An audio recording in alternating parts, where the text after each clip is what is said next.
Well, folks, today it is a little bit windy, so I'm not sure how the audio is going to come out on this one, but I'm utilising the fact that I'm getting some vitamin D because the sun is out, which in the middle of February is no mean feat. So I'm here getting my little bit of vitamin D and energising. And it reminds me of something interesting that keeps coming up. During my time as a nurse and going into energy medicine, I was working on a coronary care unit and was asked on a platform, what's the cause of heart attacks?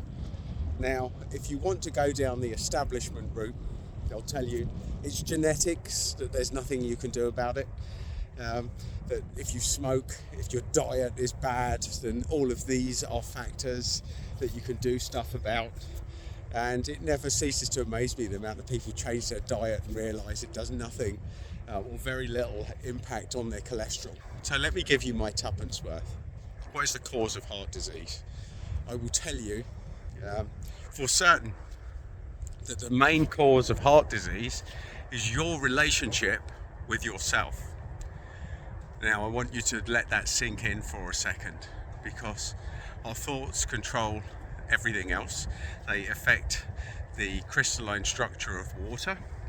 So if your thoughts and your relationship with yourself, if you're telling yourself good things constantly, then you're under less stress than the average person and you're far less likely to have a heart attack.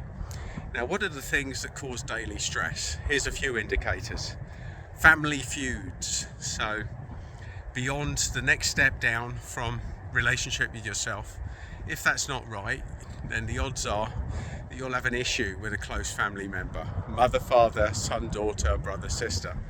Now, it's okay to have an issue, but if you're still stressed about it, if you're still playing it over, then that's where the problem lies. Because some people aren't in your close family, some people aren't worth talking to, or some people might not want to talk to you, or you might be adopted, or you might have really what seems quite serious issues where you can't control the reaction of the other person.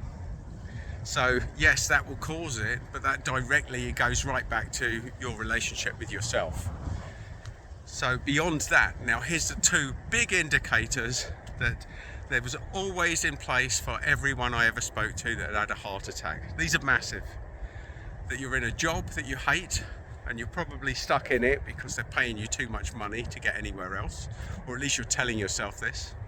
You've got golden handcuffs on. And the same in a relationship. You marry someone, there might be kids involved, there might be a house, there might be a mortgage. You might be telling yourself that you're staying together for the kids, or you're staying together because you can't afford to leave it. And that might be true. But that causes you to wake up in daily stress. Now, daily stress will cause you eventually a heart attack. Now, you can take all of the other stuff that the medical establishment will tell you away, and those three factors are the big influencers of whether you are a candidate for a heart attack, and beyond that, anything medical, strokes, cancer, all of these things. So there you go. Today, slight controversy alert, maybe.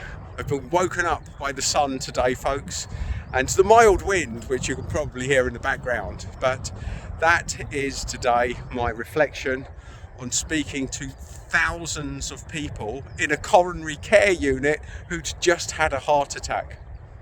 And they used to ask me, what caused this? And I stopped at the point where I went into energy medicine, mind body medicine, and I started saying, you caused it.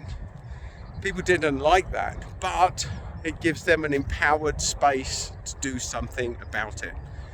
You know, you're linked to your family. That's not helpful. What can you do about that?